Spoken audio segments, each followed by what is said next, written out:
in the access control which we just demonstrated, we hard-coded this char ID as SQ.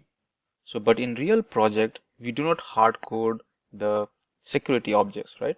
We want the access control to be dynamic. So how do we achieve that? The access control or the security concept or the authorization concept is same as what we have today for our transaction codes, which the SAP security team design.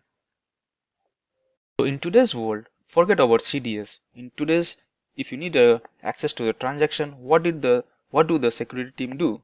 They create some roles. So the roles can be like SAP all is a role which only few people get, and there are certain roles like you get ABAPers role, you get like role for the business, for the functional, for the configurator. So there are different roles, and to that roles the users are assigned. So if I'm a developer, then I will get a role which is appropriate for a developer.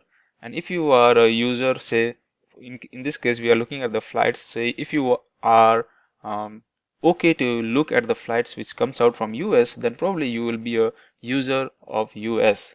And then what we do, we grant access to these roles. So we give grants to these roles which is assigned to the users. And behind the scene, what do the roles have? The roles have something called authorization objects, which in turn is inside a authorization class.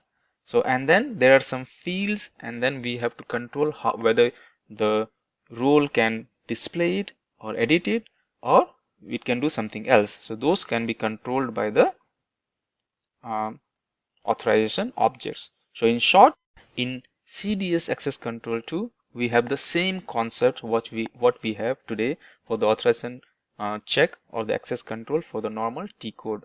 All right.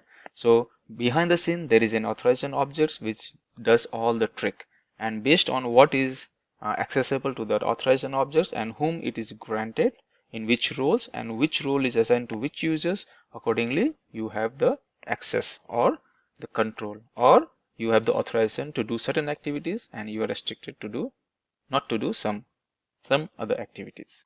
I know this is more for the SAP security folks, but since CDS is such a new concept, so probably knowing this will help you design the CDS better, and also for the initial few projects you might guide your SAP security team to give you the right access and also help them to make your CDS view more secure.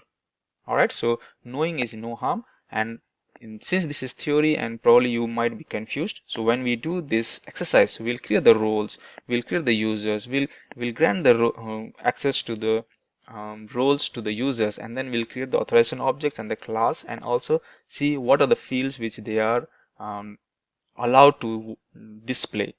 So when we do all this end to end, probably this picture will get more clarity. So in the next exercise, we will do this hands-on.